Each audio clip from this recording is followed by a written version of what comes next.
Classroom of the Elite Year 2 Volume 4. So apparently everyone except Ayano Koji in the White Room are test tube babies. Considering that the ultimate goal of the White Room is to make genius out of ordinary people, it makes one wonder as they went out of their way to choose the most ordinary Japanese seamen possible. Considering how big of a organization the White Room is made out to be, I can garner they probably even ran background check on all donators out there.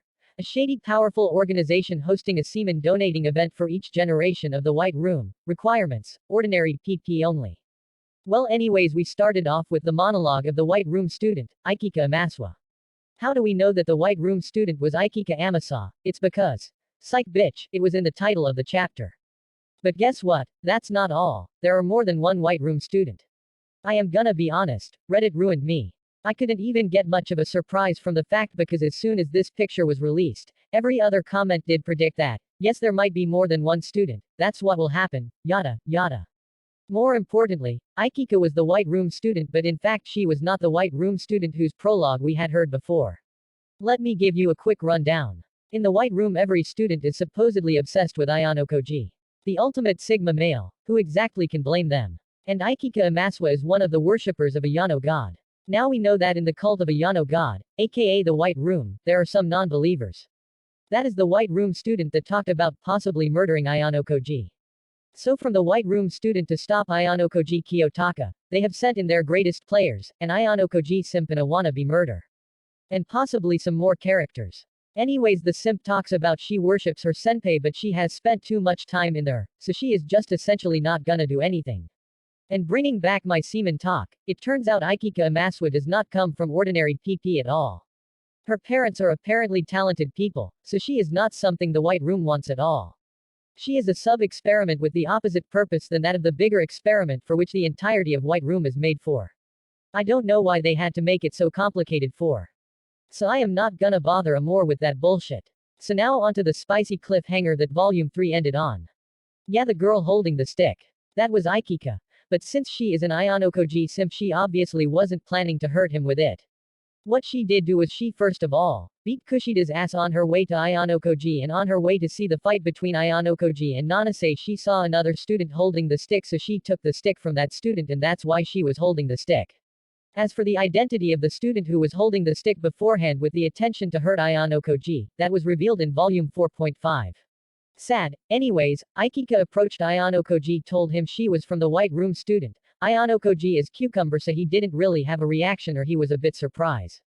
Yeah, let's say he was surprised, although he lies even in his own monologue, so who knows what he really thinks. But Nanase was there, so they didn't immediately start throwing out White Room slangs to confirm the identity.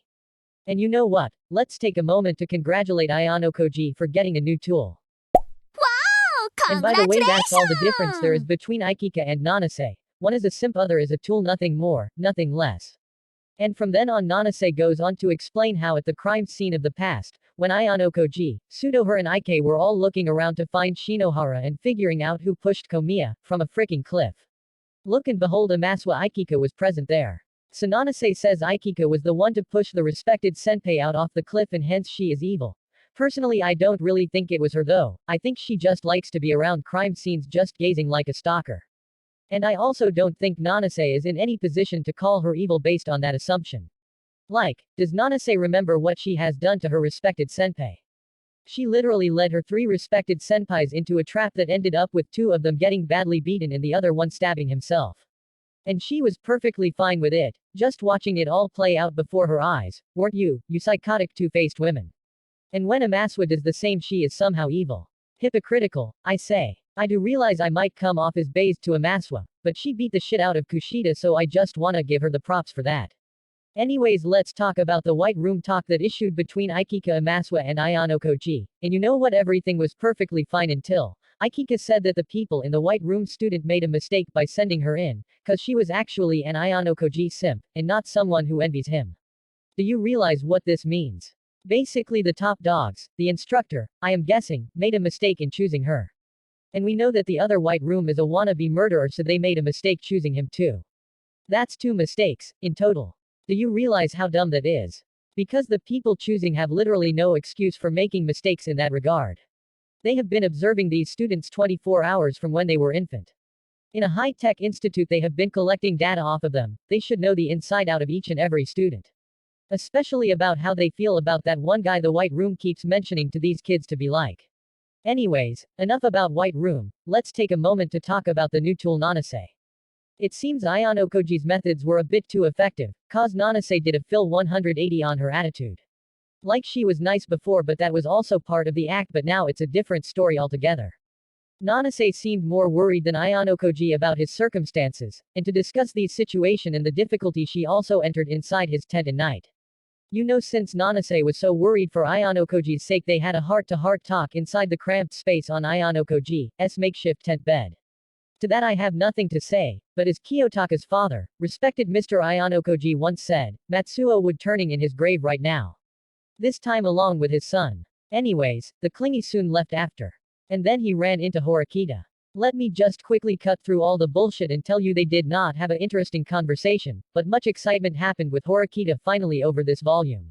She was finally able to get a bit in the game. Like not to disrespect anyone, but Ichinose and Horikita have not been participating the class competition in the past few volumes. It's like Ryuuen, Sakyongi and Ayanokoji are playing a totally complex mind games, going back and forth. And Ichinose AMD Horikita were just clueless that a whole fucking league is going on behind their backs. To be fair though, Horikita was still at least trying to play the game, but was just on the wrong venue. Ichinose on the other hand was just playing house. But now it all finally changed, thank God. Someone finally decided to let Horikita inside the inner loop. They gave her a note that read, Ayanokoji is in danger. And when Horikita read that, she of course ran to his rescue, which was in turn of course useless. What happened with that though, is something I will discuss later cause it will make much more sense then. Anyways thankfully, like the case with Horikita, someone also let Ichinose inside the loop. Although it was something we know from the previous volume. Ichinose got on her hand some top-class secret info without knowing absolutely anything about the circumstances surrounding them. To her it must be the most out-of-context thing she has ever heard. And with that out-of-context info in her hand, Ichinose made the right choice. Previously Tsukishiro had threatened her to not tell Ayanokoji anything, but considering her good nature, I would say almost everyone knew that she was gonna go and tell Ayanokoji about it, not just cause she likes him but she is just that good of a person. But it was still a nice thing to see through your own eyes. That yes she is indeed 100% pure and kind, and no changes has been made to her characters, despite all that she has suffered. At least not yet. And in doing the kind deed of warning Ankoji about Tsukishiro's plan she somehow manages to also confess her feelings. Just like that, it somehow just spurted out of her mouth, and the answer to that, dear gentleman, will be revealed on the next volume. Will Ayanokoji start being a two-timer, busty chick on the right hand and cute but flat one on the left, or will he be rejected? Find out next time on a freaking .5 volume. Then of course Ayanokoji doesn't really tell us his plans, or frankly considering what he did later, he might have just winged it. And then the Chad himself went towards the place where he had in truly ultimate battle with Tsukishiro and the first-year Class D teacher.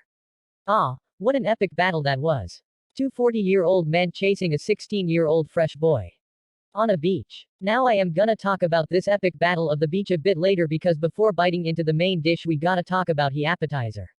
And the most satisfying thing, personally for me, was the fight between Ryuuen and Hosen. Now I saw some confusing reactions to that, some people pitying or disappointed with Ryuuen, that he couldn't finish off Hosen one-on-one. And I just don't understand that. Ryuuen has never been depicted as someone who is physically stronger than everyone else. Unlike in the anime he is drawn as a pretty boy in the light novel, so it's a pretty obvious fact. Plus it has been said that he lost numerous times to even Albert beforehand.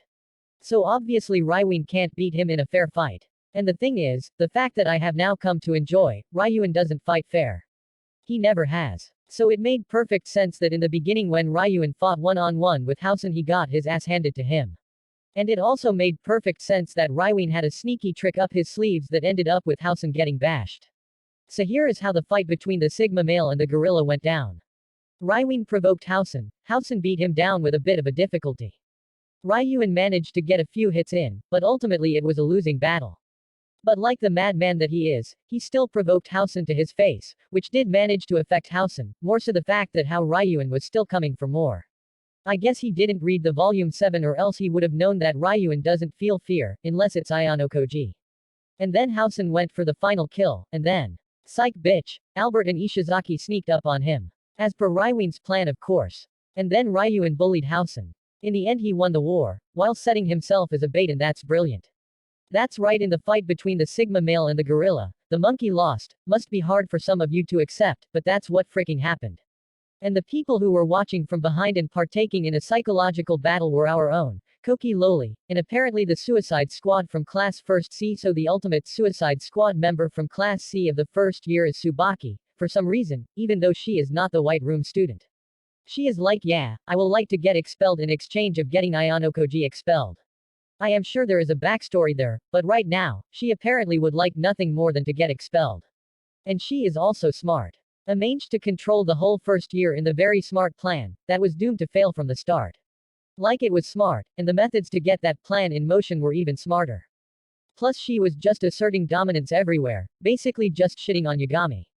Like, chill out women, he hasn't even done anything yet. My goodness, the amount of times she ordered Utomiya to manhandle Yagami was mental. When all he was done till now is just blackmail Kushida, and she frankly deserved it. But still he got manhandled by Utomiya. The ever so loyal guy. Not. The guy is a snake. Yes, that's right, the readers saw it.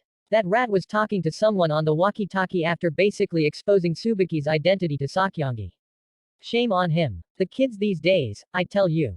Well, anyways, although Tsubaki seemed really smart and chatted all the smart things, her plan was bound to fail even if Sakyangi and Ryuuen didn't intervene. Cause Tsubaki's plan, oh the naive child, her plan was to beat Ayanokoji and for him to retire. Her plan was to have other students overpower Ayanokoji. I don't care how many ways I phrase it, but I just want to make this clear. Cause I don't care if she sounds smart, I don't care if she doesn't know Ayanokoji's power. Cause the matter of the fact is, no matter how smart you may seem, that is one of the dumbest ideas. You wanna face off against the Ayano god with that plan in mind, then you are not a smart lassie. You are a typical arrogant to dumb to realize what's what, villain. And talking face-offs, there was spotted a rather tense wait-and-watch moment between the third years and Kuenji, also the guy who goes on to win this class competition, by the way, ranked first. He was nonchalant about that, so am I. Some unbelievable things were witnessed, might I point out. It seems Kuenji got cornered so the third year student could stare at him like the alien he is. And then Kuenji managed to run away. Run so far in fact, that by the time they caught up to him he had gotten a good amount of sleep in. Enough in the short time to completely, and I mean completely, recover his energy, because he suffers from some case of shorts that means that he doesn't really need to sleep that much. I have no further things to report about that incident. And by the do you remember, the most uninteresting competition going on this island exam? Yes, I am talking about the competition between Ibuki and Horikita, which Horikita win by the way. Anyways, Horikita, after getting the letter that said Ayanokoji is in danger, I am this place, she went to that place. Or at least tried to, cause she was ambushed by Ichika then. Yes, she got stopped by the White Room student. But in came Ibuki with the clutch. So what happened when the legendary duo, the ultimate duo with the most intense ongoing rivalry and enmity between them, decided to join hands for once? Yes, they got their asses beat by Ichika. Not for long though, cause it turned out Ichika, even before she started kicking their asses, was cripplingly injured. And that was not cool, cause the teacher did that, at least that's what my first thought is. And it's just not my cup of a tea to see a 16-year-old girl get beaten down by her middle-aged class teacher. Actually, let me think about this one again. I might just kidding. Anyways, Ichika does her job and prevents Horikita to witness the ultimate beach fight of the century. And here is how the ultimate fight of the beach went. Just before it, Ayanokoji ran into the student council, whatever, someone completely irrelevant for Ayanokoji at the time decided to just butt in his business.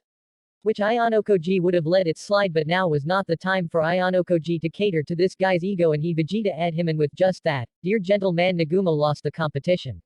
Yes, he placed second, cause his nose was too big. And the ultimate beach battle finally began.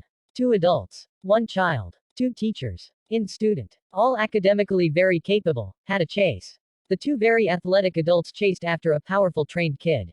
The chase would have been Meyer epic if Oot wasn't on the beach. Do you realize how ridiculous it is? Chasing after someone in beach. You can't run fast in a beach. Even if you are running fast in a beach, it's at least not gonna look like you are running fast on the beach. Just imagine what kind of scenery Ryuuen must have while she was looking over at them. No wonder she wasn't scared to butt in the fight. And excuse me for a moment, but look at this man. Wearing a yoga tracksuit, on a beach, while chasing a young boy. I am sorry, I don't wanna be one of those Twitter randy.